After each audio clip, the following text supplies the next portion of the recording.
Our podcast reviews well-known movies and contains spoilers. The podcast may contain mature subject matter and mature language. Listener discretion is advised. Enjoy the show. Quiet on set. Places, everybody. And action.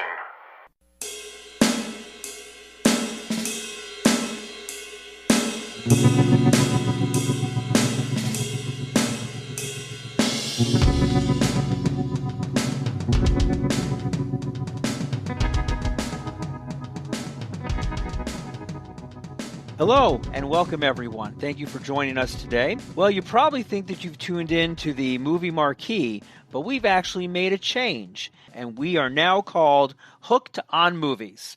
With me, as always, is Ken. The power of Christ compels you. And Ted.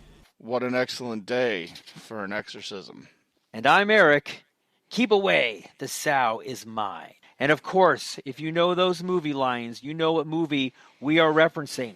Of course, this is the 1973 release, The Exorcist.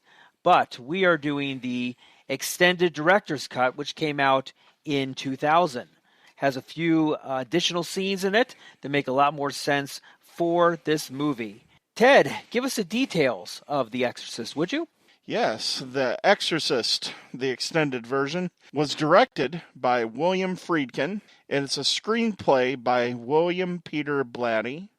It's based off of the novel, The Exorcist, by William Peter Blatty.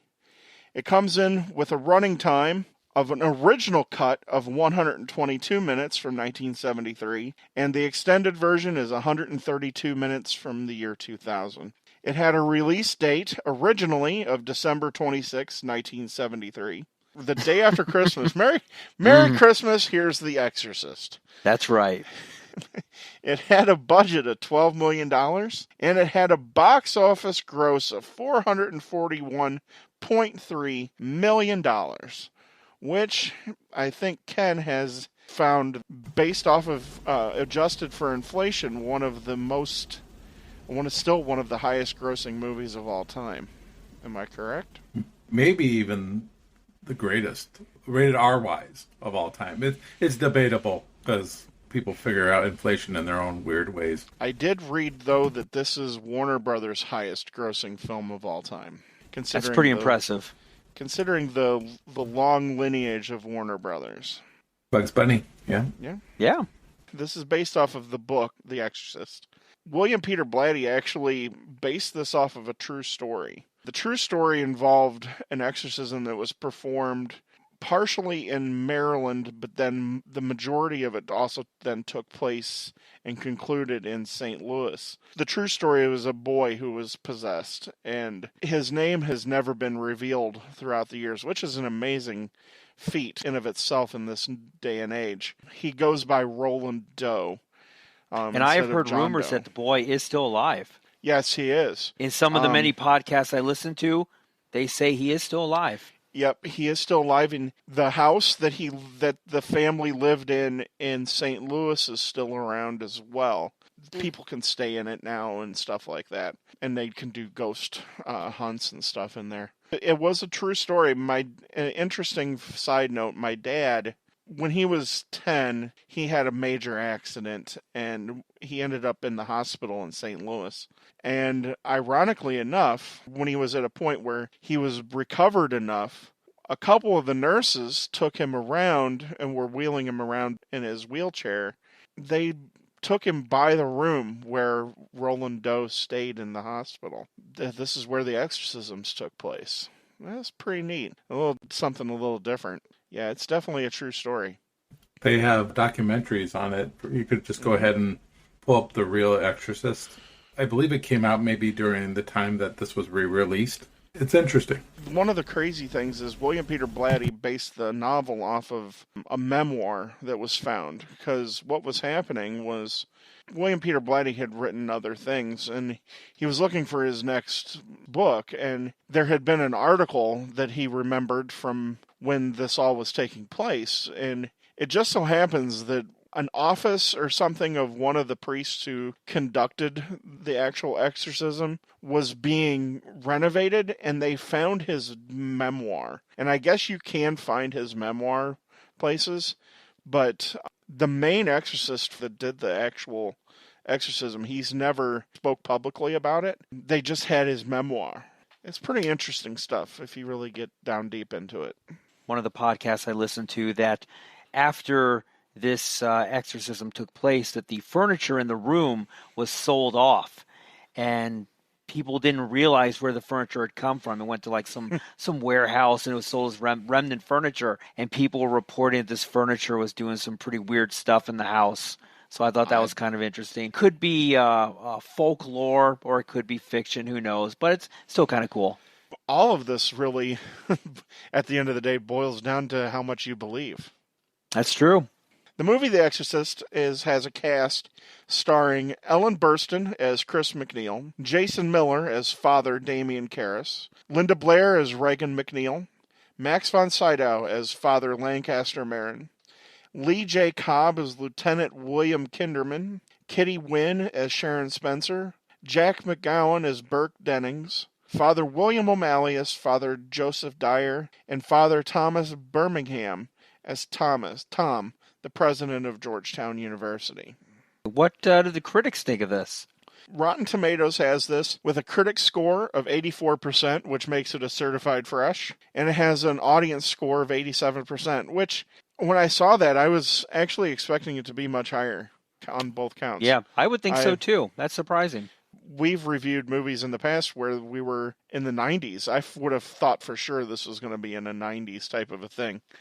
I saw an interview with Quentin Tarantino. He said this is the best horror movie that's ever been made. But as far as the critics go, the critics, I have 2 positive and 2 negative critics here. The negative critics, we have Vincent Canby from the New York Times. He said The Exorcist is not an unintelligently put together film, which makes one all the more impatient with it. I don't know what he was talking about there. And Tony Mastriani of Variety said, The Exorcist is a movie to make your hair stand on end and turn your stomach. Unfortunately, it may affect your stomach more than it does your hair. For many, The Exorcist may well be the movie to be nauseous by.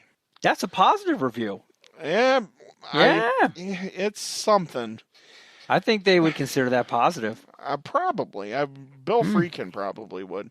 Mm-hmm. But the positive critics, we have Michael Wilmington from the Chicago Tribune. He wrote, The Exorcist, like most memorable Hollywood movies, gains its power from the way it mixes opposites. New-style realism and sexual radicalism, old-style horror and religion. And then, of course, Roger Ebert from the Chicago Sun-Times. If movies are, among other things, opportunities for escapism, then The Exorcist is one of the most powerful movies ever made. Very good. The low ratings is probably because of just how many years and how many recycled versions of The Exorcist there's been. And I think it grabs people like it probably did in 1973. You know, you have somebody who reviews it now. I went to go see this in the theaters in 2000, and people were laughing. There wasn't people that were scared. Really? There wasn't people that were passing out. You've mentioned this before, but, I heard something about... Because I wanted to check that particular thing out that you said about the laughing. And I've read a thing from a psychologist that says when people are laughing at something that's supposed to be scary, it's because their mind doesn't really know how to process what they're actually seeing, so then it comes out as a laugh. Friedkin actually says that too in an interview with Friedkin. He's like, well, I don't care if they laugh. It's an emotional response to the movie because they don't know how to respond to it. So he likes that idea, actually. Freaking out. Yeah, a freak. Exactly. I've been in the movie theaters with other people before and had that same experience where people were chuckling and they were laughing. I've realized now is because they didn't know how to process. One of the big times that happened was during Saw, the original. People started to laugh because they didn't understand. Their minds were broke, essentially. I think The Exorcist would be a great movie to see on the big screen. I'm kind of jealous that you got to see it in 2000. That would have been really cool. They usually do anniversary stuff. Fathom Events usually does a lot of that. Well, 50 years next year, right? 50 years next year. Well, we've been talking about The Exorcist. Ken, tell us a little bit about the movie. What's the plot of this one? We have Father Marin. He participates in an archaeological dig in Iraq, which unearths a medallion of St. Joseph and an artifact representing Pazuzu, an ancient demon, which we are led to believe has dealt with Father Marin before. While in Georgetown, actress Chris McNeil works on a film directed by her friend Burke Dennings. Chris lives in a rented house with servants and her daughter Reagan. Father Damien Karras is a Georgetown priest, psychiatrist, who we see is visiting his mother in New York. He has confided to his colleague that he is unfit for the role as counselor to other priests, citing a crisis of faith. Chris hears noises in the attic, and Reagan tells her of an imaginary friend named Captain Howdy, which tells her things from a Ouija board. At a party hosted by Chris, Father Dreyer tells Chris of Father Karras' role as a counselor. He also mentions that Karras' mother has died recently. Reagan appears, looks at one of the guests, who happens to be an astronaut, and says, "You're gonna die up there." And then she urinates on the carpet. After Chris puts Reagan to bed and exits her room, Reagan's bed begins to shake violently. Dreyer consoles Karras, and Karras expresses guilt at not being there for his mother before she died. We see Reagan become violent. She is subject to several medical tests, which fail to find anything physically wrong with her. One night, Chris finds the house empty except for a sleeping Reagan. Dennings is found dead at the foot of an outdoor staircase beneath Reagan's window. Homicide detective William Kinderman questions Karras, confiding that Dennings' body was found with his head turned backwards. Reagan's condition worsens, and her body becomes covered with sores. A doctor mentions exorcism as a remote option, suggesting a possible psychological benefit. Kinderman visits Chris, explaining that the only possible explanation for Dennings' death is that he was pushed from Reagan's window. After Kinderman leaves, the possessed Reagan stabs her genitals with a crucifix. To Chris's horror, the possessed Reagan turns her head backwards and speaks in Dennings' voice. You know what she did? Dark hunting got out. The possessed Reagan is confined to her bedroom. Chris seeks out Karras, who visits Reagan. Over 2 meetings, the possessed Reagan claims to be the devil himself, projectile vomits into Karras' face, speaks in tongues, tells Karras that his mother is also in her. Your mother's in here with his cat. Would you like to leave a message? I see that she gets it. And then she reacts violently when tap water is sprinkled on her. The demon says it will remain in Reagan until she is dead. Desperate, Chris confides that a possessed Reagan killed Dennings. At night, Reagan's nanny calls Karras to the house. They witness the words, "Help me," materialized on Reagan's belly. Karras concludes that an exorcism is warranted. His superior grants permission on the condition that an experienced priest leads the ritual while Karras assists. Father Marin, having performed an exorcism before, is summoned. Marin arrives at the house. What an excellent day for an exorcism. Warning Karras that the demon uses psychological attacks. As the priests read from the Roman ritual, the demon curses them. It focuses on Karras, verbally attacking his loss of faith and guilt over the circumstances of his mother's death. The priest rests momentarily. Karras enters the bedroom where the demon appears as his mother. Showing weakness, Karras exclaims that the demon is not his mother. The power of Christ compels you! Marin excuses Karras and continues the exorcism by himself. Karras assures Chris that Reagan will not die and re-enters the room, finding Marin dead. Karras beats the possessed Reagan and demands that the demon take him instead. The demon rips a medallion of St. Joseph from Karras' neck and begins to possess him, freeing Reagan. Karras hurls himself out the window, tumbling down the staircase outside. Chris and Kinderman enter the room. Chris embraces the healed Reagan, and Kinderman surveys the violence and confusion. Outside, Dreyer administers the last rites as Karras dies. The McNeils prepare to leave, and Father Dreyer says goodbye. Despite having no memory of her ordeal, Reagan is moved by the sight of Dreyer's clerical collar to kiss him on the cheek. As the McNeils leave, Chris gives Karras' medallion to Dreyer. Dreyer places it back in her hand and suggests that she keeps it. After she and Reagan drives away, Dreyer pauses at the top of the stone steps before walking away, coming across Kinderman. Kinderman and Dreyer begin to develop a friendship. The end. Wow, such language, Ken. Pretty harsh. What do you mean? I was possessed. Of course you were. possessed. That makes perfect sense. And Ted, when was the first time you saw this movie? Here again, I've been trying to think about when the first time I saw this movie, and it's always kind of been there. My dad was a huge horror movie fan. I know I didn't see it in this version, as far as the not-for-TV version. It would have had to have been high school.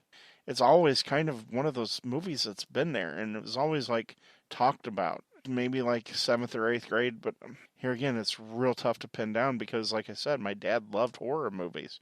That makes sense. And I mean, we'll continue the theme here. Ken, you saw it on cable TV? Yes, I believe I did. So Yeah. I saw this at a friend's house initially in grade school.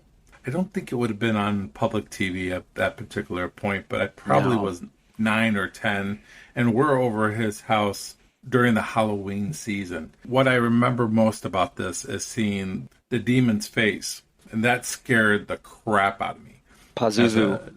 Yeah, Pazuzu. That itself was the most scariest thing because I didn't expect it. And he has a very small TV. We're in his room watching it, and I think it's like on one of those 18-inch, 22-inch TVs. So Oh, they're like it's a little 13 or TV. 19-inch of the I know what you're standards. talking Yeah. about. Yeah, they're really small at the time. Sure. So all I see is this like white face come out of nowhere, and it just freaked me out. So I didn't want to touch this movie again for a very long time. I don't remember seeing this movie exactly, but I do remember when I saw it that it literally scared the hell out of me. It freaked me out. It probably had to be, I'm thinking junior high, probably a VHS copy somewhere, but it freaked me out. Other times I saw it years and years later, I'm picking out scenes that just freaked me out. And then you see the director's cut, with a few additional scenes, it kind of freaks you out even more. But it was a lot of fun to sit back and view this one again. I will admit that it didn't really scare me that much when I went to see it in the theater in 2000. I actually, before 2000, went and saw The Exorcist 3 when it came out as well. Not scary at all, but a decent flick to watch. So if you ever want to get a chance, skip over Exorcist 2 and go straight to 3. It just doesn't have the same effect that it did probably originally when it first came out. People were losing their minds about this movie. They were passing out, throwing up in the theater. It was just crazy. I heard a miscarriage was confirmed too. The only thing Weird that stuff. anybody got sick from was probably the popcorn when they went to go see this movie in 2000. Was it a packed house?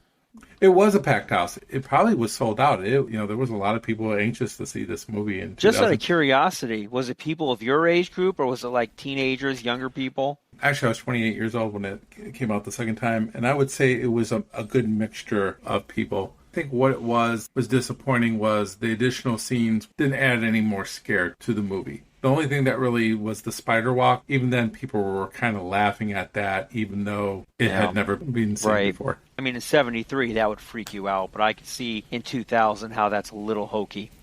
There's a little desensitization that had occurred as far as horror movies go, too.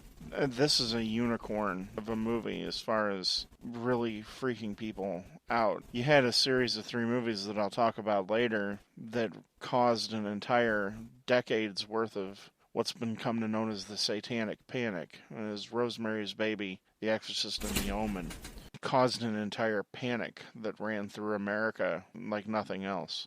I remember being scared by it, but as I grew up, like Ken, you were saying, there's kind of the mixed result.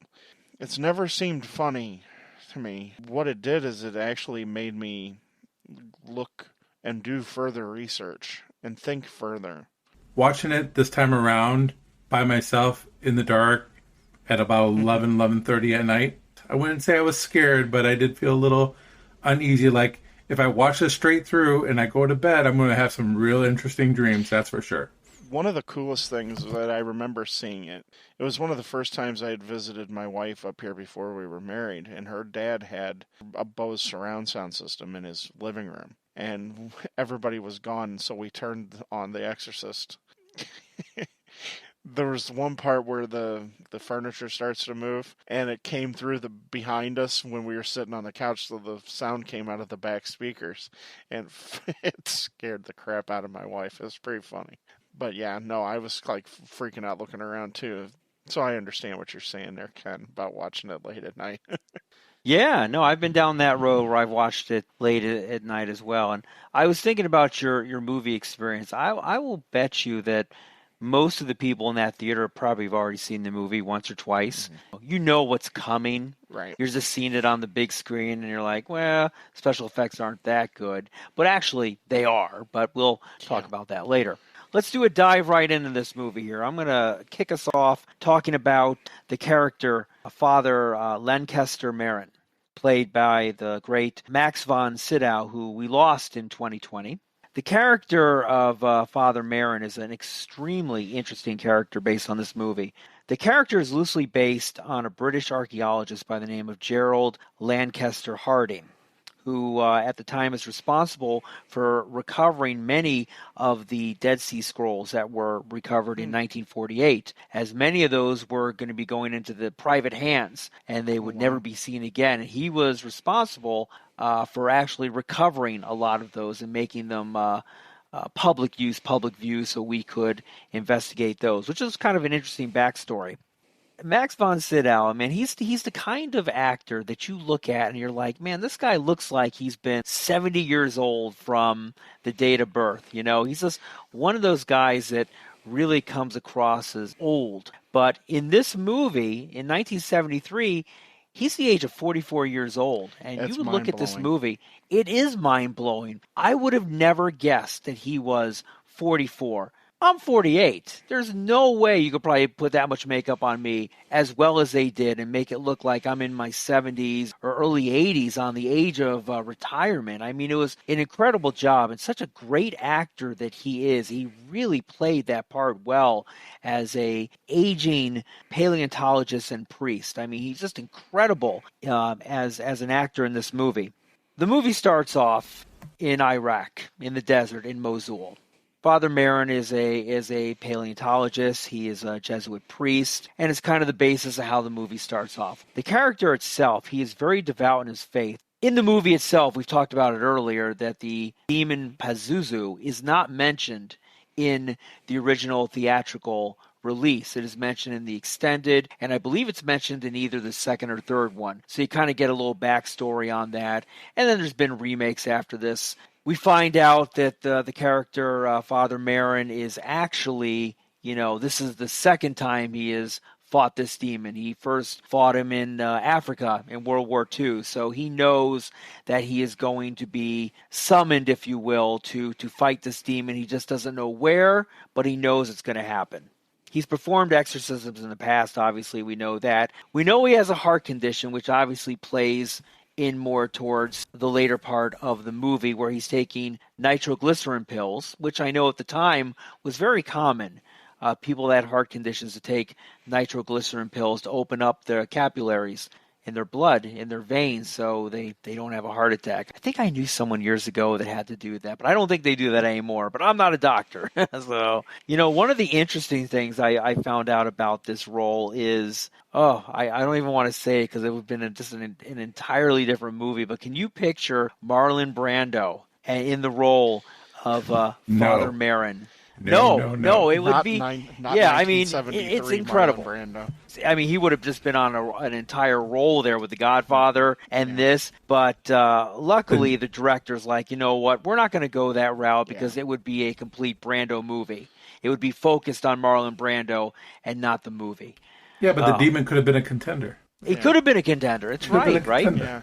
Marlon Brando, the demon, that might have been a little bit better, right? It's almost unthinkable at this point. It is unthinkable. Maybe you would offer him an offer that he couldn't refuse, the demon. You know, he would have been a role, The Godfathers, The Exorcist, probably would have been nominated for an Academy Award for Best Supporting Actor. For just showing up? For just showing up. That's right.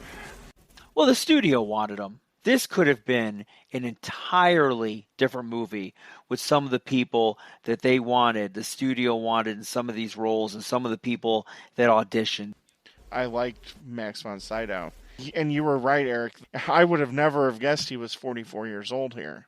Crazy. This movie clouded my vision for actually how old Max von Sydow was. Figured he was in his 70s back in the 70s.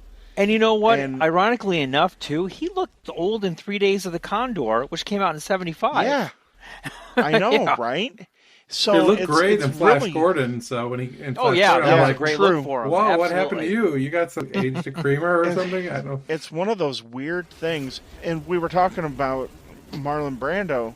Father Merrin needed somebody with a more fine-tuned, higher sensibility of acting. One of my favorite things that Max von Sydow's ever been in is Ingmar Bergman's movie The Seventh Seal, which, if you're a cinephile and you've not seen The Seventh Seal, it's one of the greatest movies ever made. Incredible movie. and he is perfect in it. And of course, he was one of Ingmar Bergman's main actors that were in a lot of his movies. He brings that level of expertise to the role of Father Merrin that is just spot on, and it brings a seriousness. Marlon Brando in the 70s, he's not Marlon Brando from A Streetcar Named Desire anymore.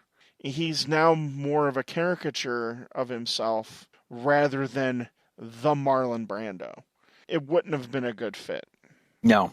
I mean, the makeup is great and it ages him, but his mannerisms are that of an older gentleman. Yeah. He portrays somebody who has a heart condition that's older. He does it extremely well, and the makeup along with that makes you buy into it so well. Yes. I mean, by the time you see him in Star Wars: The Force Awakens, he basically looks like that.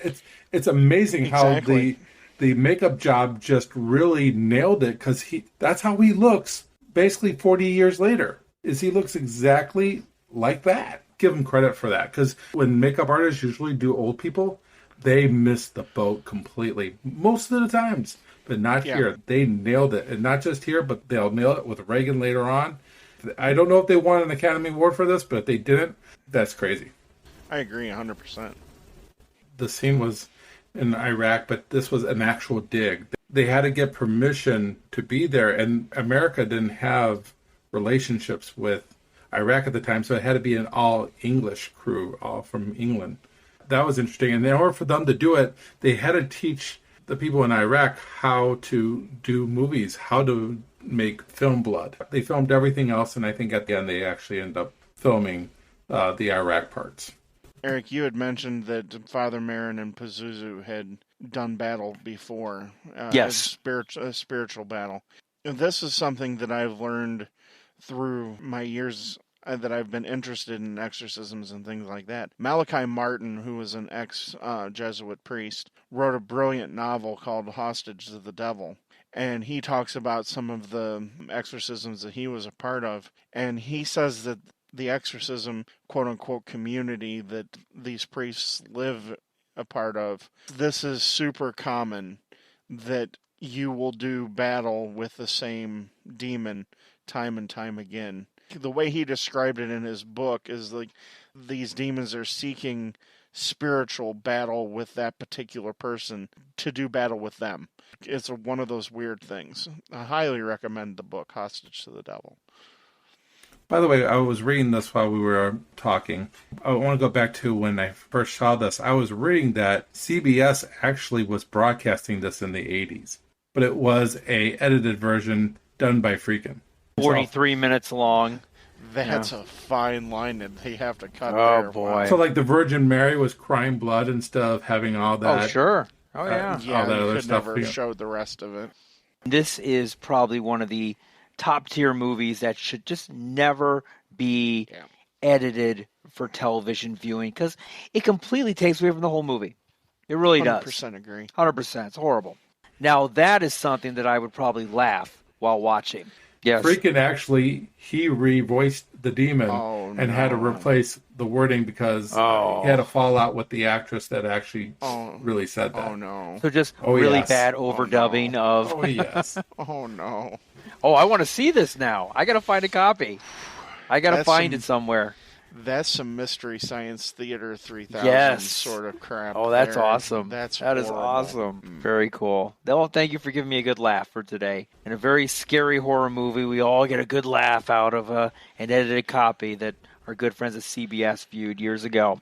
Well, let's move on to character Chris McNeil, played by Ellen Burstyn, the relationship between her and her daughter, Reagan McNeil. Ellen Burstyn, great actress that she is. I believe this is her second real big role. I know she was nominated for an Academy Award for Best Supporting Actress, I believe. Well, I know she was in the Last Picture Show before this. Last Picture Show in 71. That was it. Thank you. And then this one, she was nominated for Best Actress. Didn't win. I don't know if she deserved to be nominated for Best Actress. She was good, but I don't think... She was all right. Yeah, I don't think she was Best Actress material. What do you think, Ted? It's an interesting choice by the Academy. Were they forced into it by the hype? that came out of this movie. Well, it was nominated for 10 Academy Awards. It won Yeah. 2. So obviously it was on a wave of nominations. So you're right. They could have just kind of went with the flow.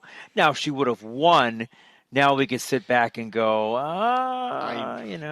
Yeah. I have no idea who else was nominated. Well, Glendon but, Jackson won for A Touch of Class, Marsha Mason for Cinderella Liberty, Barbara Streisand for The Way We Were, and Joanne Woodward for Summer Wishes, Winter Dreams. I don't know any of these movies You except mean for... Joanne Woodward wasn't nominated for being Ronald Reagan's first wife?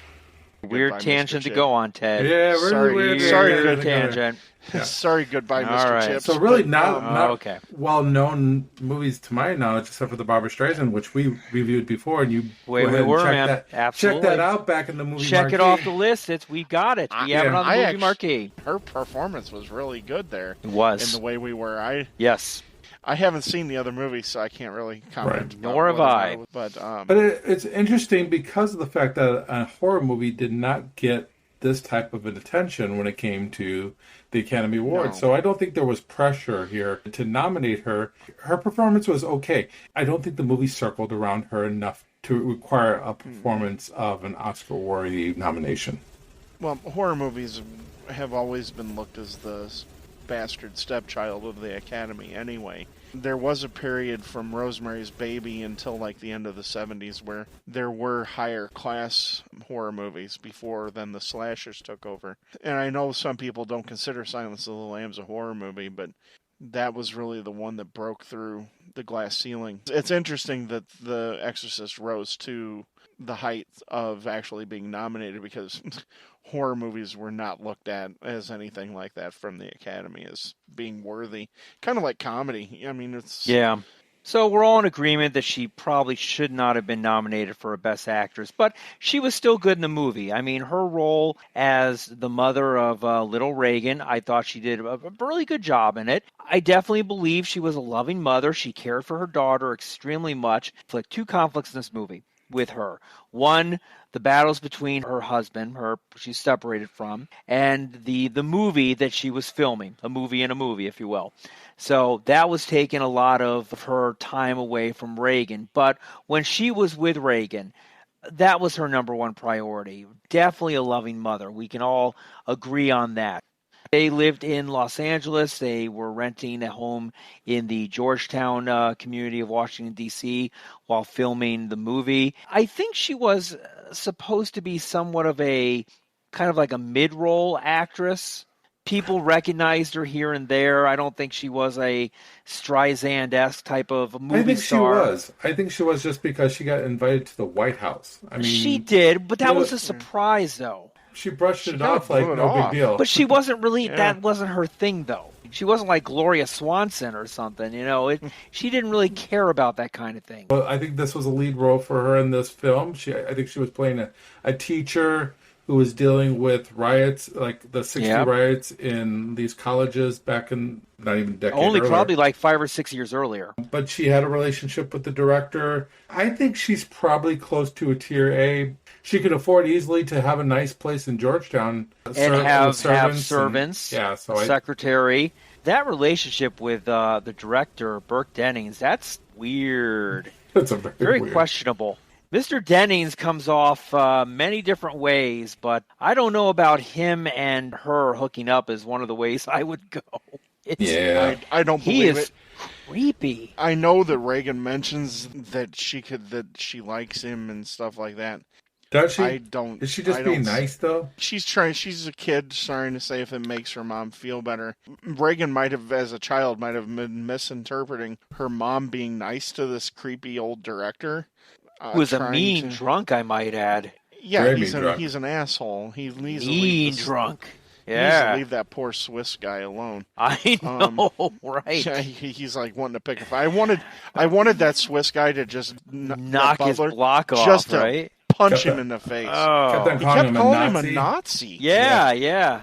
So I think that Reagan is misinterpreting that this creep who is auditioning to be the next Harvey Weinstein is just is creeping on her mom, and her mom is being nice because she has to, because that's what actresses had to do back then was Yeah. kind of kiss the ass of the male director. Get that lead role, and Right. that's an era gone by, but very popular at that time. Because I kind of on the same vein as Ken on this one is I think she's an upper tier actress. You think I so? would've- You think she's up tier? Yeah. Yeah, I would have figured that she probably would have been hanging around the likes of like Warren Beatty and Paul Newman and people like that. I don't think she would have had any time for this weird ass, creepy looking direct. He deserved what happened to him being thrown out the window with his head Wow. hanging around.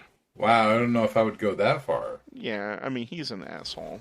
He kept calling the poor guy a Nazi. I mean, I know. because I don't foresee Burt Dennings being the guy storming Normandy Beach or liberating a concentration camp. He's liberating a bottle of bourbon is what he's doing. Exactly. Yeah. And I don't foresee him on being on the front lines.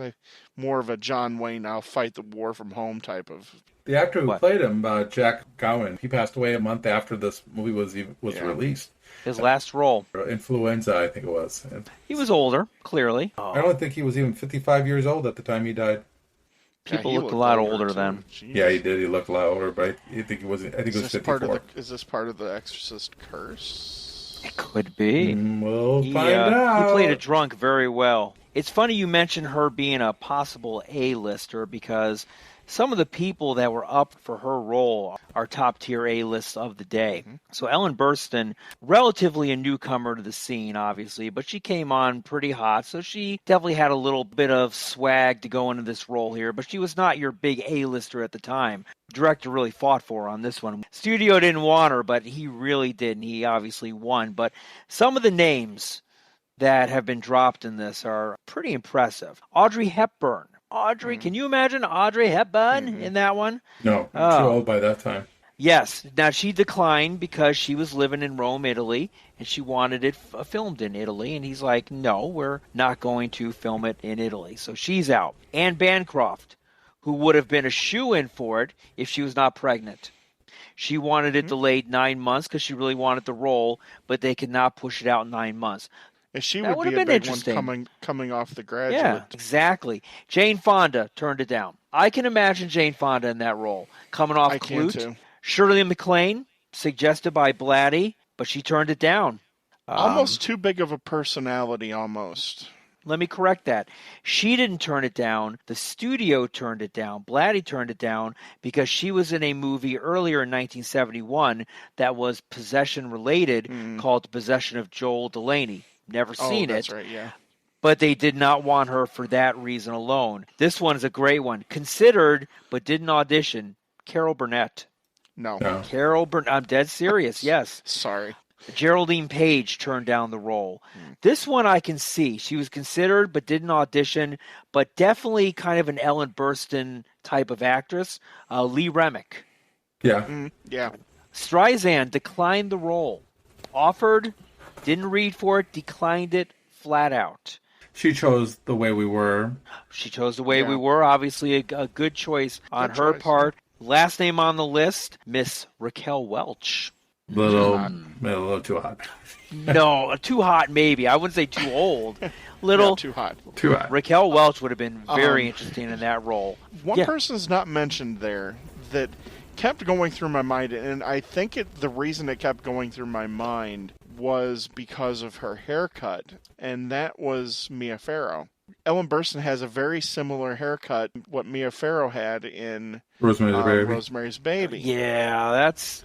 I did not hear anything about Mia Farrow Yeah, me being neither. auditioned or anything. But I could totally see, out of all of those, Jane Fonda would probably have been the I agree. person Yeah. that I could Mia see. Mia Farrow doesn't have any, in my opinion, except for maybe Rosemary's Baby when her baby is the devil.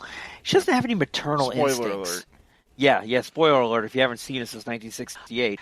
I don't think Mia Farrow would play a decent mother. It would have been an interesting thing, but yeah, Jane Fonda would have been an interesting match there. Right age for the role, I think, at Yeah. that particular time. And If it's almost an upgrade as far as the caliber of actress, too.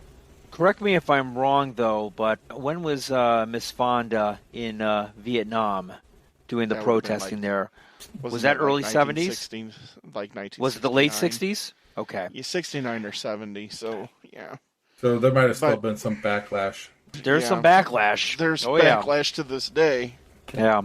That's a whole podcast about everything that happened on both sides. All right. What do you guys think of Ellen Burstyn in this role? I know we all agree she's not Academy Award nomination role, but what do you think is in the role of the mom? I think she does really good here. I buy the relationship. I believe her that she's going through one of the most stressful times in her life. Because she thinks that she's going through something stressful with her ex-husband or soon-to-be ex-husband not calling Reagan on her birthday and things like that. And she thinks that this is the most intense period. I believe her when she's acting desperate. She doesn't know the doctors are not helping.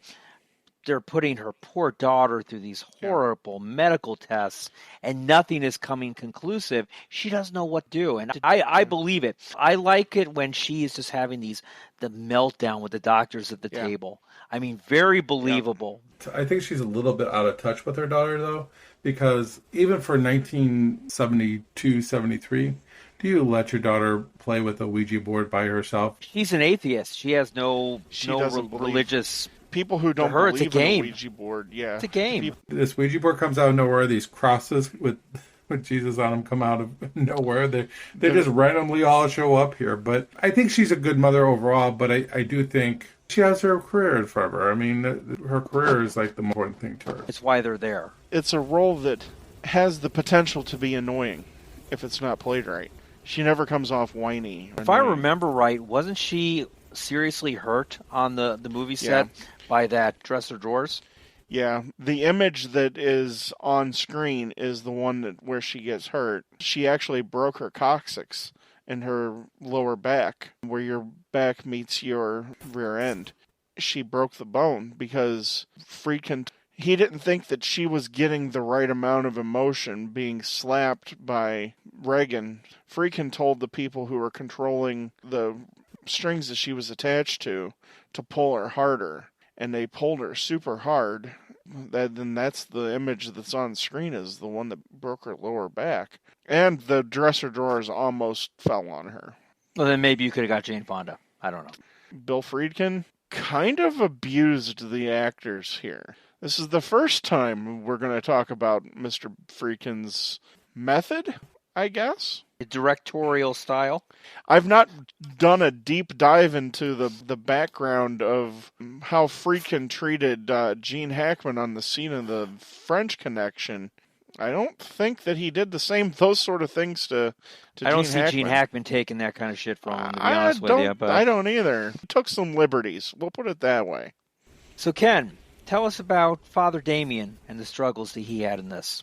Okay, well, Father Damien is a priest who happens to be also a psychiatrist. He talks to the priest and their troubles there at Georgetown, but he's having a little bit of a faith issue. He's having doubts, and these doubts might come from the fact that, one, he's a mama's boy. You know, his mom lives, I believe, in New York, and so he's trying to go back and forth between New York and his job at Georgetown. And his mom's got some ailments. We see him wrapping her leg when he comes and visits her. There's a lot of guilt. Guilt can do a lot of things to a person's faith. He also sees bad things happening to people. And, you know, whenever you see bad things happen, death or struggles or anything like that, it can also play into that faith. I like the word Damien, though. I think we need more Damiens in our movies, right? It's all for you, Gotta Damien. love a Damien prior to The Omen. It's almost like a segue right into it. People think it's centered around the girl, but I think it's actually centered around Father Damien here. I really think this movie is really about him and his struggles and his fight. But it was going to be offered to Jack Nicholson, but they decided not to go there. They just didn't think that Jack could play priest, No, which I agree. In no universe could Jack Nicholson play a priest. Nope, not sorry. at all. No, maybe the demon himself, but not Exactly. And now, Yes. if they were casting Pazuzu, Yes, Jack that would be Nicholson. Jack Nicholson, right? And then Paul Newman, which I think Paul Newman could have played either father in this movie. I think he was the right age where you could age him right. He would have been believable as a father who was a trouble with his faith. I could see that with Paul he Newman. does play a priest later on, doesn't he, in his career? I'm trying to remember a movie where he plays a priest, but I don't think there is a time where I see it play a priest, Well, but maybe there isn't. the movie that I think of when I think he could play a priest is The Verdict. And I know it's a lawyer, but Yeah, that's there what I was thinking the of. struggles that he has with alcoholism and just coming up, being strong for his client. I could see him being able to pull this off. They were going to give it to a guy named Stacy Keach, who's been in American History X and Escape from LA. But Freakin actually spotted Jason Miller in his play The Championship Season, which Miller actually, was in and wrote, but he had never any type of movie presence. He's never been in any type of movies. But he was so impressed by that play They that won the Tony Award in '73. he was just so impressed by the play. That's Yeah. why they got him.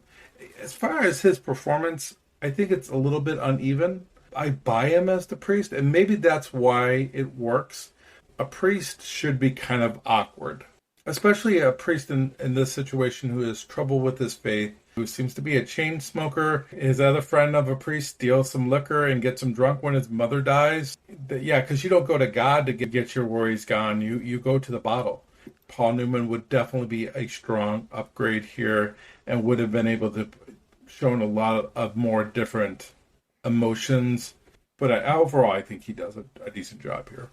I think Jason Miller, being a lesser known actor, you're not distracted. Because if Paul Newman's on the screen, your eyes are going to Paul Newman regardless. It's like Marlon Brando. And Paul Newman he's the it guy. I think that Jason Miller being here, he's more of an everyday kind of looking guy. He brings a more realistic tone to the movie because I believe him. He's going through a lot. He is a psychologist. It makes sense that he would have a crisis of faith. He's dealing with a lot of heavy stuff all the time. I like it. Paul Newman just would be a little more too distracting. I don't know if I agree with that because I think good actors can disappear in roles.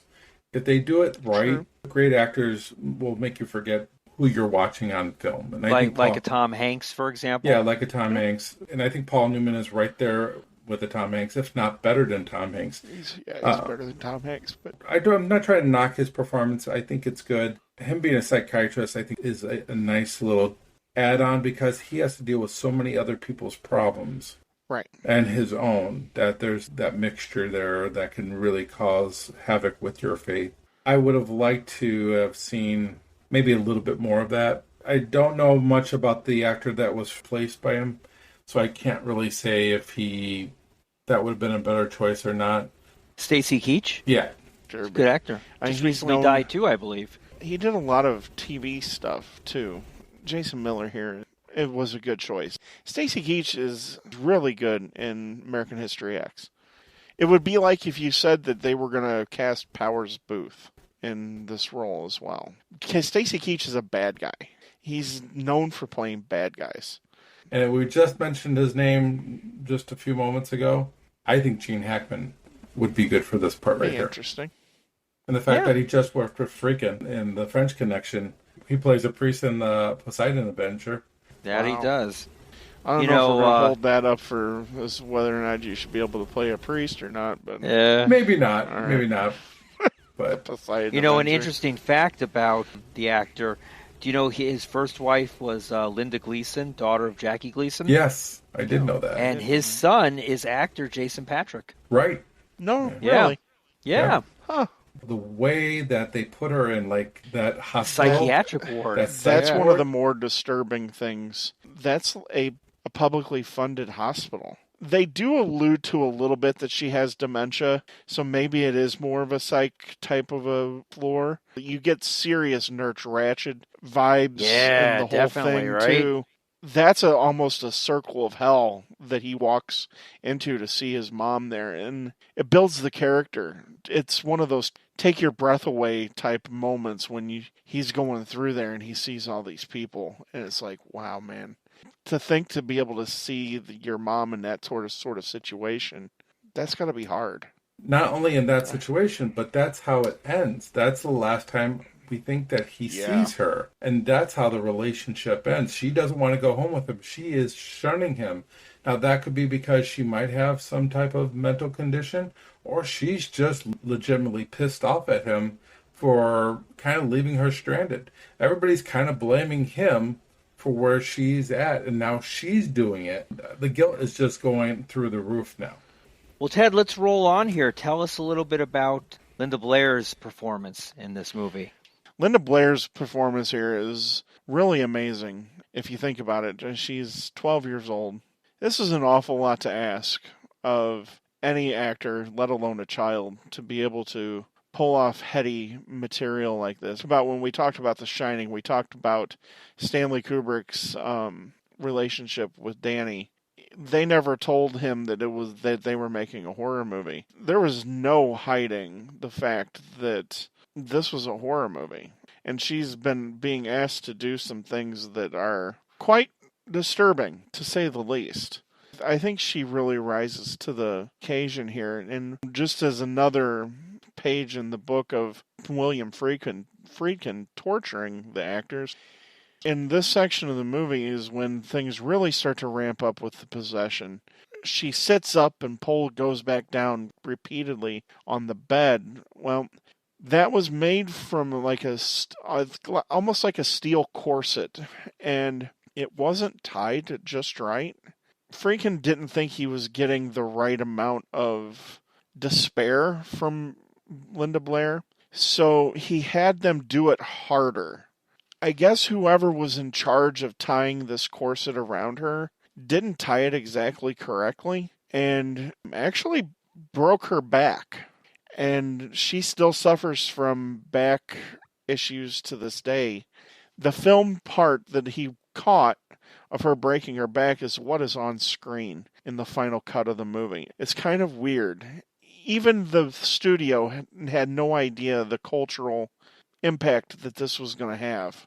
People actually on the street were thinking that she was possessed, that this was real. She had to have security, didn't she? I heard that. She had security for up to 6-7 months after this, and she refuses to talk about that period. Can you imagine the crackpots that would have been coming and quote-unquote trying to save her? Yeah, exactly. And things like that. That is truly terrifying, especially for a kid. It's an amazing performance. She was nominated for Best Supporting Actress, but immediately her nomination had the legs cut out from underneath it because the lady who actually does the voice of the demon came out demanding a screen credit, a screen credit. And so they had to admit that she didn't do the voice of the demon. It's just kind of crap because she's still doing the acting. Being the fact that she knows she didn't do the voice of the demon, who cares? She does a really good job here. It's kind of unfortunate that it caused the cut out of the legs of her nomination. And I know, Eric, I think you have a longer list, but the person that I see repeatedly discuss this is Jamie Lee Curtis. Her mom was Janet Leigh, who was the star of the movie Psycho by Alfred Hitchcock. This is all ironic in hindsight, because her mom didn't want her to be known for a horror movie role. Uh-oh. Yeah. And then Jamie Lee Curtis says, "Hold my beer," and is the superstar of John Carpenter's Halloween. And is known as the Scream Queen. And is known as the first Scream Queen.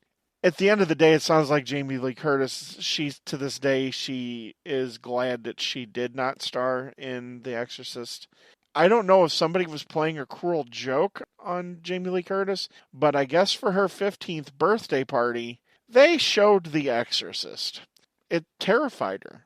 And that's one of those weird stories that comes out that you just can't make up, and Janet Leigh not wanting her to be a part of a horror movie, and then... She saved her from back problems the rest of her life. So that's true. She saved her from William right. Friedkin. I know, Eric, you have a list of some other people who we were discussing, and some of them were pretty shocking. I know that Brooke Shields, but she was too pretty. Yeah, Brooke Shields, I guess, was too pretty because she was in a horror movie, one of the really weirdest horror movies. I can't think of it off the top of my head, but it's always on the list. Pretty Lady or... something like that, where she plays a killer that wears a like a translucent mask that has makeup on it. It's like legitimately freaky, terrifying. My favorite one, though, of all the ones that they considered was Denise Nickerson, who played Violet in the Willy Wonka movie. Yeah, that's wild. She's turning violet. Violet. When she was working as a model, Kim Basinger auditioned for the role of Reagan McNeil. How about a young Kim Basinger? Crazy. Yes, we got a very young Laura Dern audition for the role. According to an interview, Melanie Griffith tested for the part. Eve Plum, we all know Eve Plum from the Brady Bunch. That would have been pretty ironic, huh? Interesting. I believe she played Jan Brady, correct? If I remember right. Right. Yeah. Marsha. How about that? A very young Shara Stone was considered for the role.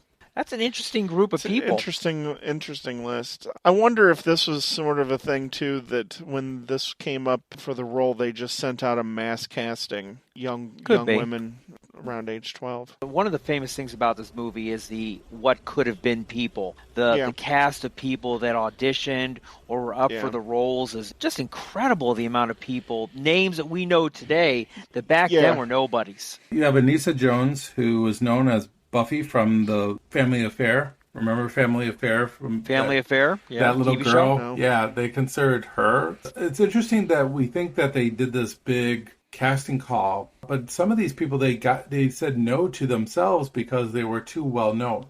Reagan undergoes these changes. They start off, I think, relatively subtle, but as things ramp up with the possession, it takes a turn. And Ken, you had mentioned earlier about the makeup here. The makeup people here during the transformation of Reagan into, I guess, Pazuzu, for a lack of a better term, is really stark. It's really horrific in a way, and they really play it up really well. One of the things that the movie does really well is to follow the directions on how somebody goes about obtaining an exorcism. Because you can't just go to your local priest and say, I need an exorcist. There's a lot of procedures that have to be done before that's even considered. And we're talking 1973. That's an era where the Pope at the time had declared that exorcisms were pretty much dead. And that was all the thing of the past, just kind of like how Father Karras says, no, that's not how this works. And that was kind of the feeling at the time, and that's a real accurate feeling. But one of the things, if you're going to obtain an exorcism, that you have to go through the psych evaluations and you have to go through the medical testing. And we had also touched on a little bit at the beginning here, people were passing out in the movie theaters and things. This is where I think a lot of that might have happened, because some people are deathly afraid of needles. It is really, really terrifying. This is one of the things that Friedkin really does well, is when they're pumping the dye into her brain to take the CT scan through her of the carotid brain, artery, through the neck. That is one of the most uncomfortable things in the entire movie, in an entire movie of uncomfortable things. That is freaky, and that is scary. I don't like it. It makes my skin crawl. And I could see people passing out from that. And all of the tests are very claustrophobic. You feel, I don't know if you guys felt this way, but I felt it. You're almost isolated from everybody else in the movie. And you feel that Reagan's isolation is really helping to exacerbate the situation where she feels alone. And that just allows the demon to take further hold of her. But it seems like nobody can help her. And that's a desperate feeling. And that's one of the things I really liked about Ellen Burstyn's performance here, was you feel that desperation. And to have to come to Father Karras and say, I need an exorcism.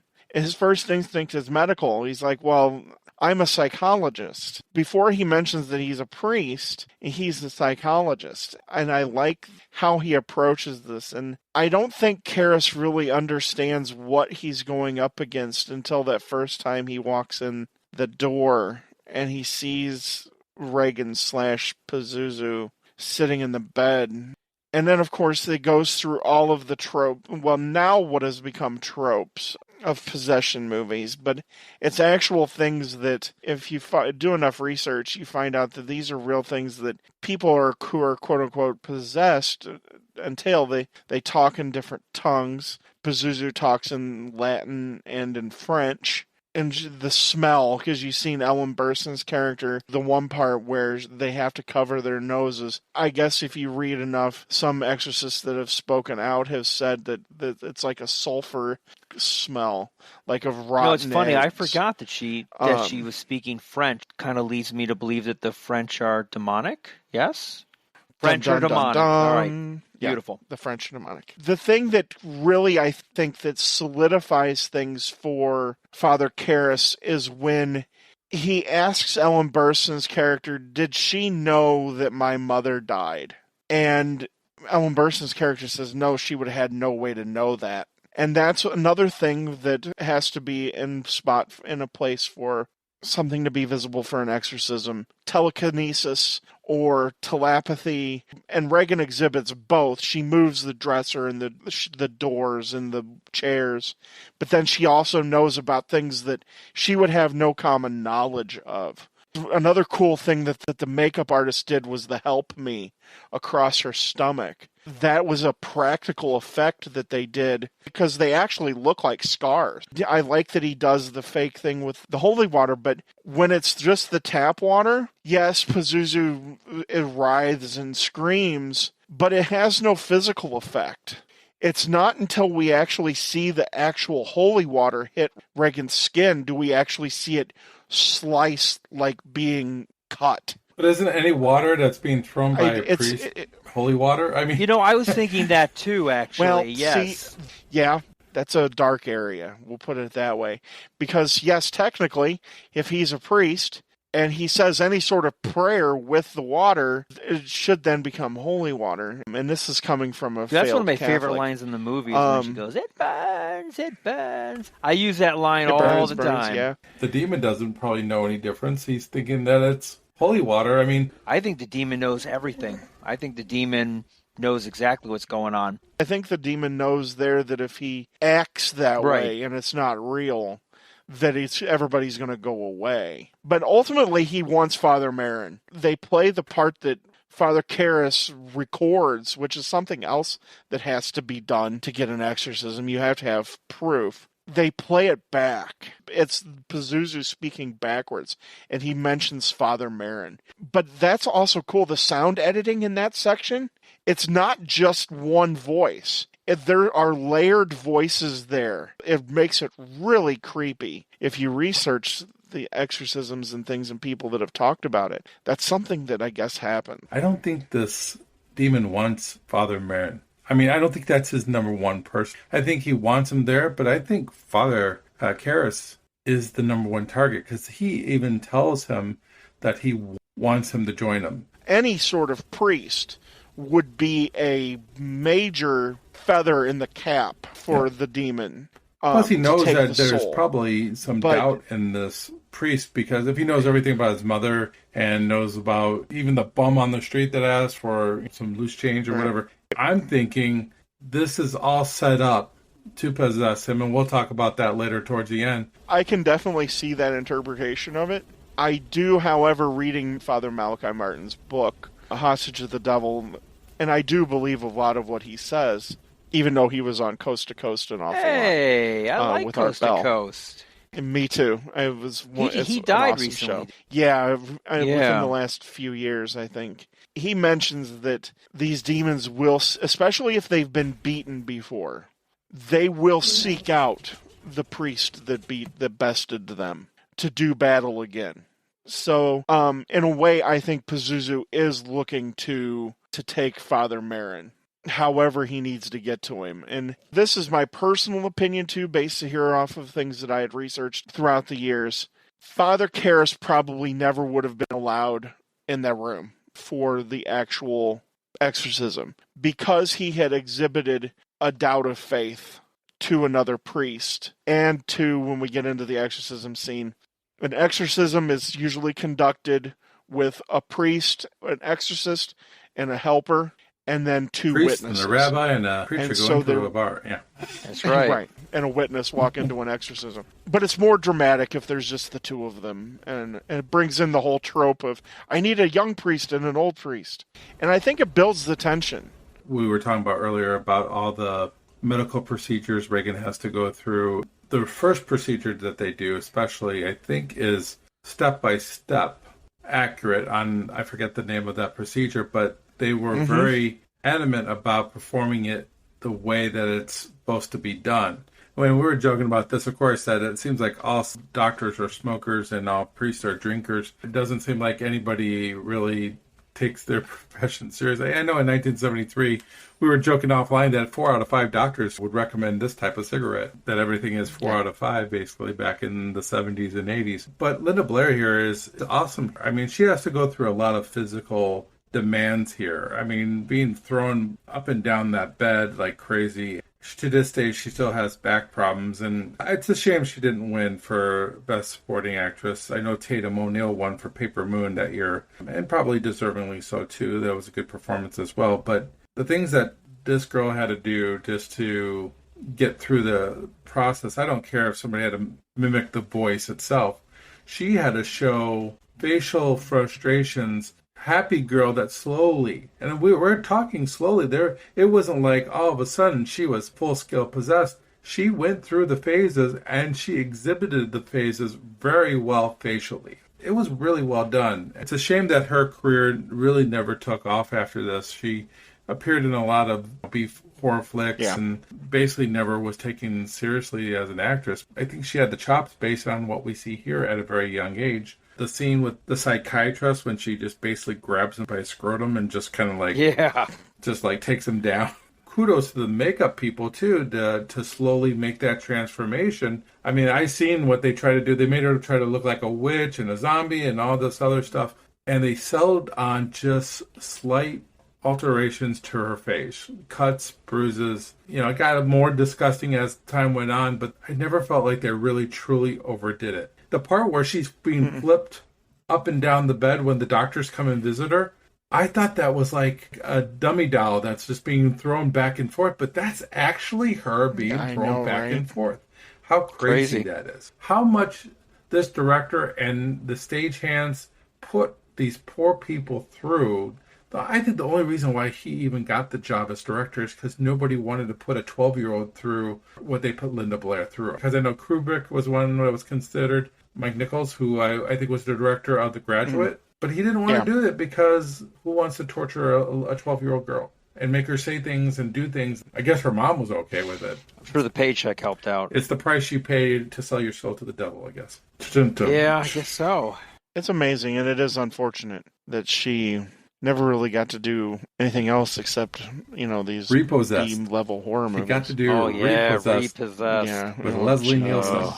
The Exorcist, which is probably the reason for her failed career. It's a toss-up between The Omen 2 and...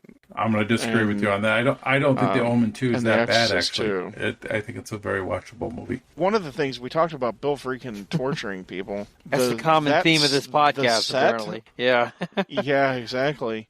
The set of that room was refrigerated to actual freezing. It's just weird. When you see their breath... That's real. It's no CG in this freezing movie. In there.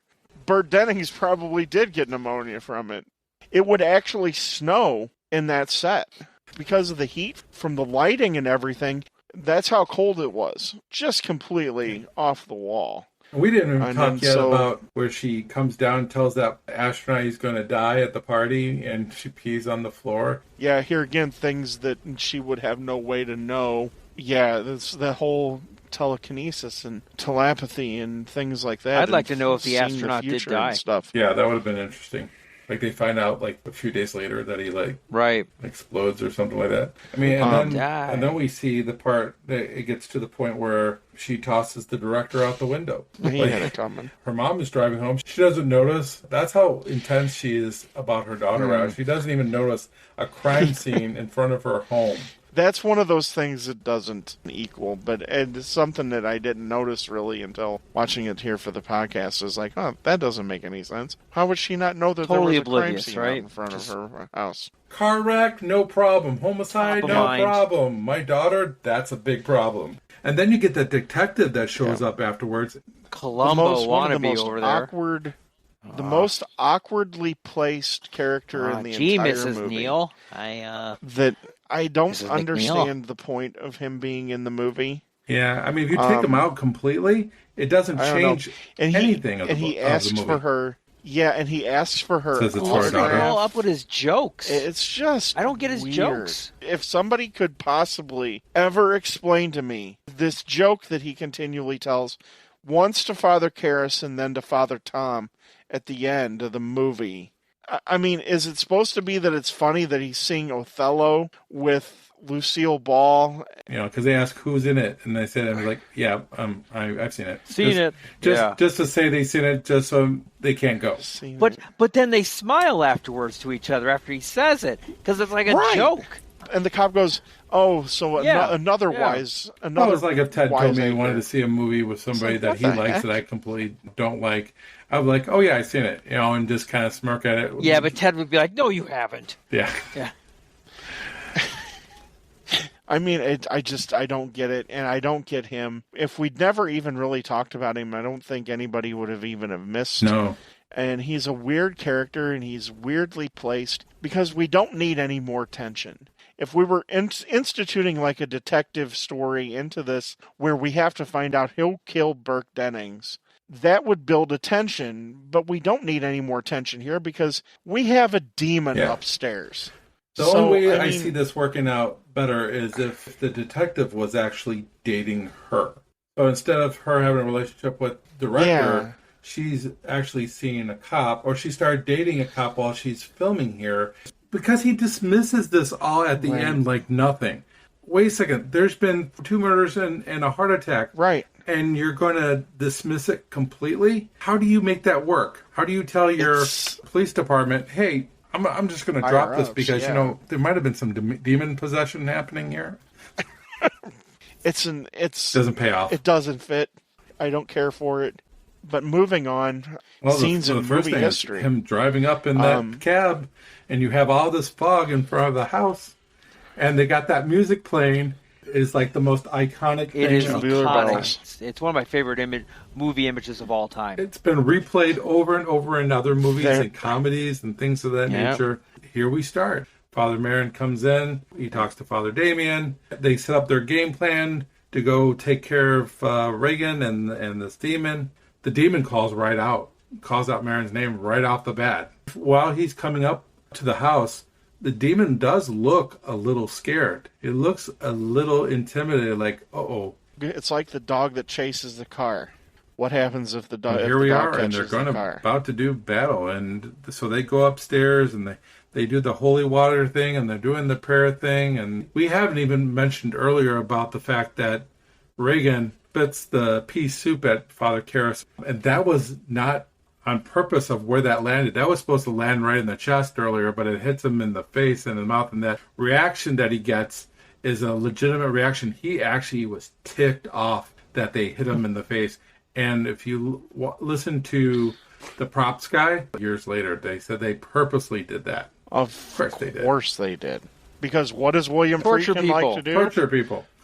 They go there. Merrin, he takes part of his robe and puts it on, I don't know what that's called, but they puts it on her face, and all that green stuff just comes out the side of her mouth and gets all over the stuff. But but you can see Father Merrin is not able to do this. As soon as Father Damien goes in there and washes it down, he is struggling, and the demon is laughing because he knows he's got him. He knows that he's not physically able to deal with him, and he knows that Father Damien is also not strong enough because of his lack of faith, and this is the first time he's here. Goes back to what you were saying, Ted, earlier. Why would you allow somebody with lack of faith to be your second in command here? It doesn't make any sense. They go back and forth, take a break and stuff like that. She breaks her binds, levitates the lovely bed up. They're trying really hard to keep doing what they need to do.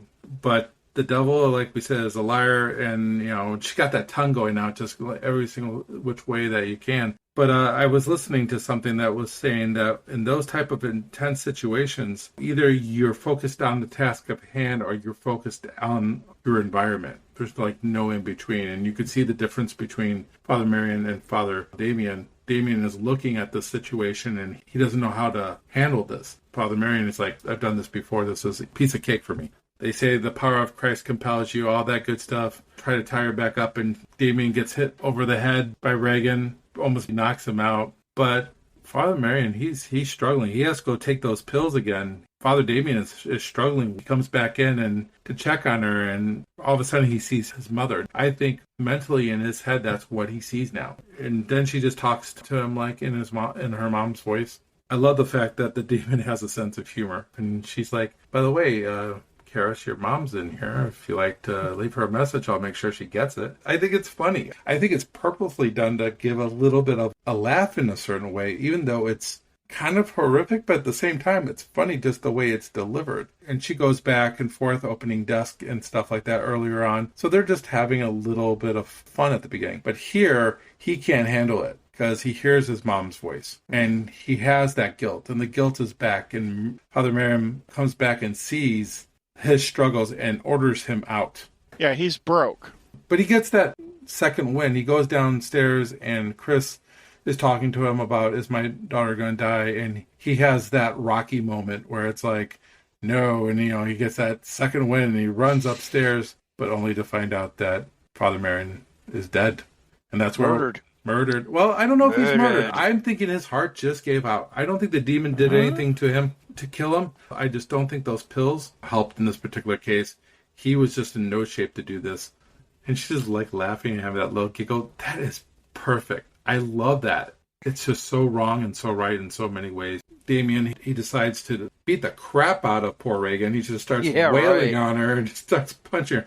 And he tells the demon to get into him. The demon obliges. He's about ready to do something to Reagan, but then Father Damien gets control of the situation and throws himself out the window. And, of course, goes down the stairs, given last rites by his best friend, the other priest that's in this movie. For whatever reason, detective is there, and he sees all the things that are going around here. Me and Ted just talked about it. Dismisses all this. We have to remember this is 1973.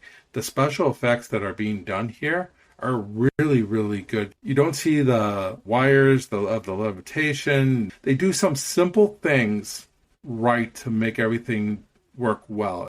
I'm kind of surprised it's as quick as it is because Father Marion dies pretty fast. They're probably there not even a couple of hours and he's gone. The last hours of life.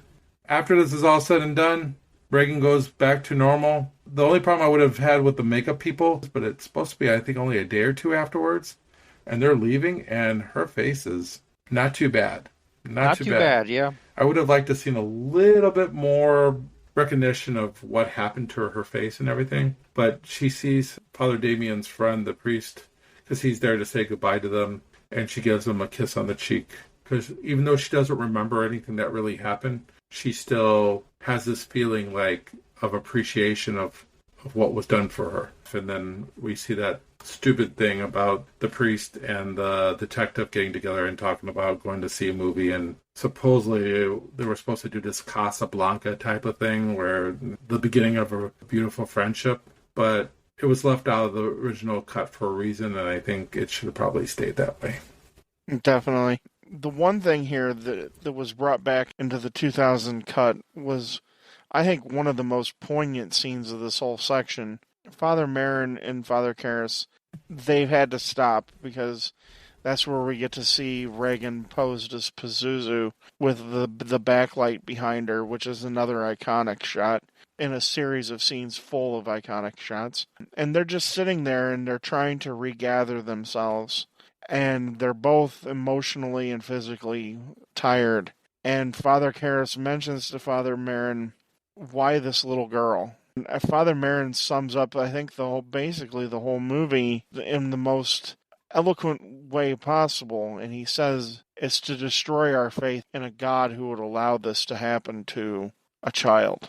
I don't know why it was originally cut from the movie. I guess Friedkin had said that he didn't think it needed to be there, but the re-putting of it into the movie adds so much to this movie. Warner Brothers screened the film with Friedkin and recommended that one of those parts to be taken out. This is the one thing that I agree putting back into the film. Everything else, even the spider walk, I'm not a big fan of the spider walk.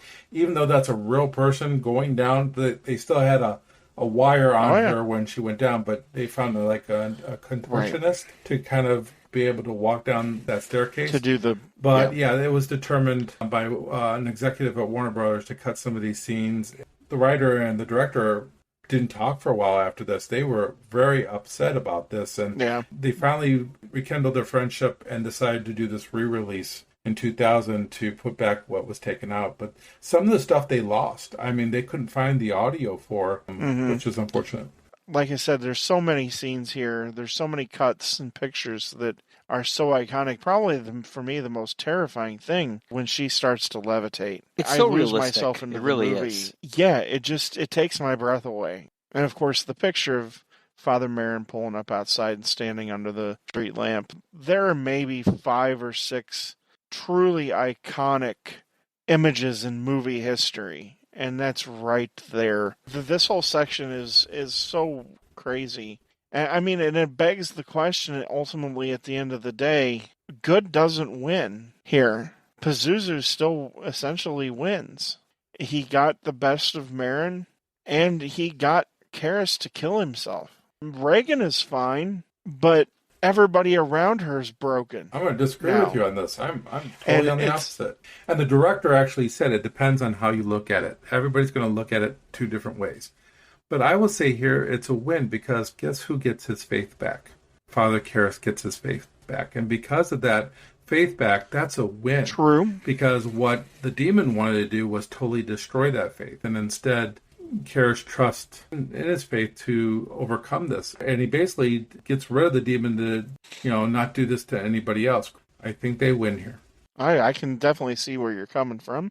No, I agree with I don't Ken. know. I guess I still have a nihilistic Good conquers evil in this one. I think that's the whole point of the movie.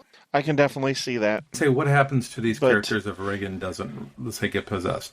I think Father Karras leaves the faith. Maybe. Definitely. I think he does. I don't know. Especially with his mother dying and the guilt. Yeah.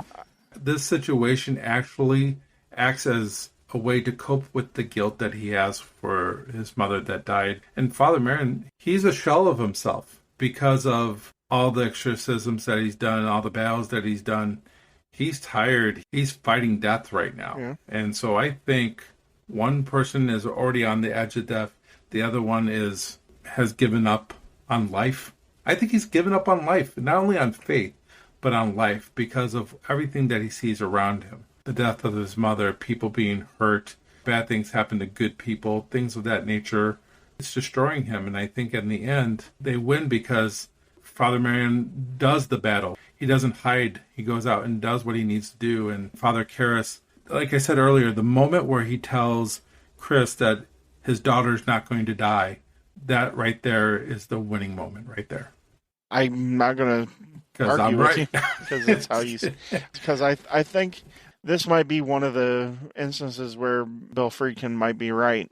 There's different ways to look at this and how you approach it. Well, it's like what we saw with that Linda Blair was possessed, and people were thinking all these things like they were promoting Satan and stuff. No, they weren't. Depending on how you look at it, they were promoting good triumphs over evil. If you look at it that way, this film is great. I mean, the movie is still great regardless of which way you look at it. But these freaks back in the 70s who think that Linda Blair needed her own exorcism after the film was over and needed to be converted or whatever, they had problems because it's just a movie, and it's a movie about good triumphing over evil. Simple as that. Plus, we forgot about talking about the spinning of the head. That's the other iconic thing here that we get to see too. Pretty ironic. You know what? I think the movie might have been better without it. You know what? I was thinking about this too, because for 73, it's not a bad looking doll, but as the time has gone by, it's not probably aged as well as it could have. It can't, because 73 technology, you're just not going to be able to get it. I think it does okay. I like it better when she turns her head and she looks at her mom and goes into that voice of the director. Well, you know what your daughter did? I hate to say it, that's probably my favorite part of the film when she says that. People freaked the fuck out over this movie. They lost their collective shit. America went into full panic mode. They went back to whatever church that they wanted to run back to. People lost their ever-loving mind. This movie, to say it was a cultural phenomenon, is not doing that justice. Now we've come back with a lot of things. We wonder how much of it was hype from the studio, but of course there's the tales of ambulances being set up outside the movie theater, people passing out. I think Eric had brought up that there was a miscarriage. The tales of people seeing this movie and people passing out all the time is pretty wild and very sensationalistic, and definitely been programmed by the studio. The studio didn't think this movie was going to be anything. So that's why they really pushed the hype of the movie the way they did, and it really didn't need it because, like I said, people lost their minds. The Exorcist, Rosemary's Baby, and The Omen. We've covered 2 of these movies now, The Omen and The Exorcist. These movies were daytime talk show fodder for Donahue and you name it for the early part of the 80s about people being part of a satanic cult. It just the most wild crap you've ever heard, and it all comes back to The Exorcist and how people just lost all perspective. Of course, there was the book Michelle Remembers that helped bring part of this, and that's why all of this is known as the Satanic Panic. Just do a little research if you can on the Satanic Panic. It is. It really is. But that was the era that I grew up in. Everybody was afraid that there were Satanists around, and there's a Satanist around every corner. Just craziness. In 1999, Pope John Paul II reinstituted a mass hiring of priest volunteers to become exorcists again. It's one of those crazy things, how a movie so changed a culture. It's what makes this movie The Exorcist. When you've mentioned the Mount Rushmore of horror movies, nobody ever leaves The Exorcist off because the impact it had for 2 generations on. When this movie first came out, it was only released on, I think, 24 screens. It just expanded greatly into other theaters. This is one of those movies that help support wide releases of movies. At that time, movies would be released here, They would be released there. They would build up momentum. Now we are used to seeing a movie released over the weekend, number 1. It's the number 1 movie of the week. Back then, it took some time for word of mouth to get around for those movies to do that. This movie kind of forced a hand to start releasing these movies as bigger releases. And how about a December 26th release date? That's just great marketing. Yeah. Great marketing. That's crazy, man. This Christmas, coming to the theater near you. Is it a coincidence, or is that the lack of faith that Warner Brothers had in the movie, that they buried it the day after Christmas? But a lot of people go to the movies. I don't know. A lot of people do. That's true. But horror That's a good movies? point, Barry. They're like, no one's going to watch it. It's one of those completely amazing things. I mean, you had Billy Graham saying that the devil was actually in the celluloid film of the movie. Movies don't have that sort of same impact today. Is there a curse of The Exorcist? There are a lot of claims. I mean, we had the actor who played Burt Dennings died. There was a fire on the set. The entire set and everything burned, except for the room that was Reagan's room. Maybe it was because it was below freezing in the room, and that's why the fire didn't burn it down. Everything in the whole place burned down except for that. Destroyed a lot of film that they had already produced. Looking back at it, was it a cursed film? I don't know. Of course, there's tales. How much do you believe William Friedkin? Because William Friedkin had a priest come in and do an exorcism Right. of didn't the they set. bless the set every day? No, I think it's just this one time. We Well, I was forgot about ready him to shooting say, the gun he behind. shot a gun just to get a reaction out of his actors. He hit an actor Just to crazy. the priest at the end, who's giving last rites. Yeah, He, Father he, Tom. Yeah, he was a real who was priest, a real and he was priest. like a technical advisor on the set too. And yeah, So his hands Yeah. would shake. Bill Friedkin, he's either a genius or he's just a crazy man Probably that's just both. complete lost control. So. I don't see him doing this to Gene Hackman on the set of The French Connection. No, I'm just saying. Well, that's the thing is, the actors here are nobodies of the time yet. They're not established actors and actresses yet. Yeah, you're right. If this was some other people that they considered, it wouldn't fly. I guarantee you, Paul Newman would have hauled off and knocked Friedkin on his butt if he fired a gun behind his head to get a Guess what reaction Marlon Brando shot. would have done? He'd probably beat the crap out of him. Oh, gee. So, That's yeah, what I was thinking. that particular time, probably so. Or he would have poured honey on him or some weird crap. Poor Marlon Brando. Let's see what we all think of this movie here. Ted, why don't you go first? Tell us what your thoughts are. This is a top 50 movie for me. This hits all of the right elements. I watch it every year in October, and there are times where I'll just pick it up randomly. There's a reason that it's called the best horror movie of all time by so many different people. This movie's an A for me. It's not an A plus because an A plus is going to be one of my top 25 movies, but this is definitely an A. This hits all of the right notes for me. It's rewatchable. It's scary when it's supposed to be, and it makes me think, and it makes me want to go find out other things. Ultimately, that's what I look for in a movie, and I thoroughly enjoy this movie. All right, for me, it's definitely like you, a top 50 movie, if not even better. It's one of my favorite movies of all time. I love watching it. I love the original and the director's cut.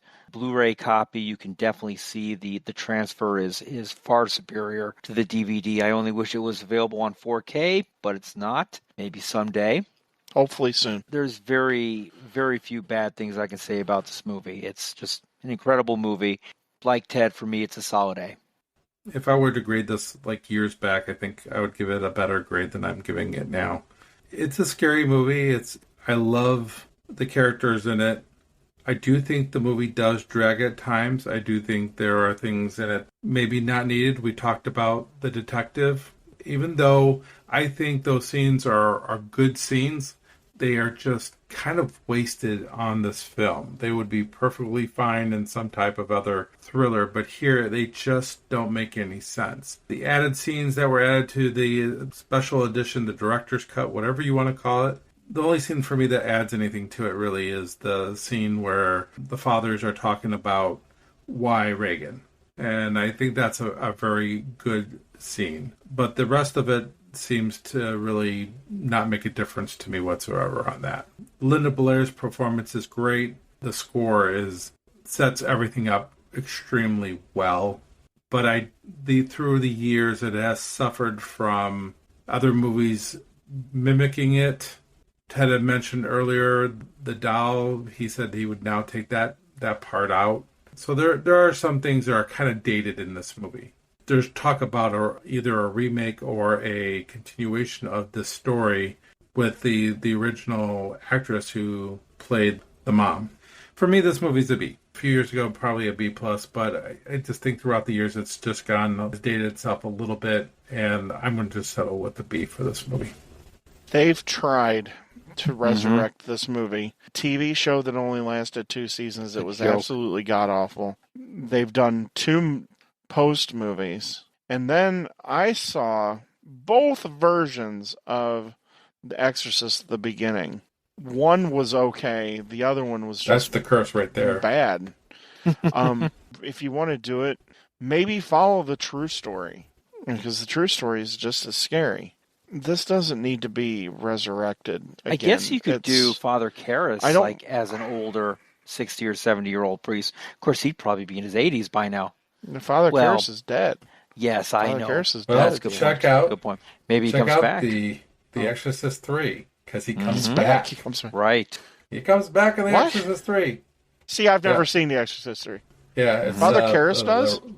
It's the Wrath of So Karras. he's not dead. So Got the Karras. Yeah. no, It's Oh, it's hard to Jesus explain without actually going through the I- movie, but basically, And skip go The to 3. Exorcist 2, go to 3. It's not great, but it's passable as its own movie. If you don't want I would agree. don't compare it to Exorcist 1 because it's not a scary movie whatsoever. All right, well, that's all the time we have today. Next podcast we're going to be doing here is The Exorcism of Emily Rose. And then after that, we're going to be following up with The Haunted Palace, starring Mr. Vincent Price. So that's a pretty cool movie to end out on. The guy from guy from Thriller. The guy Thriller? from Thriller. Yes. Yeah. Oh, cool. Well, thank you everyone for tuning in. We appreciate you listening.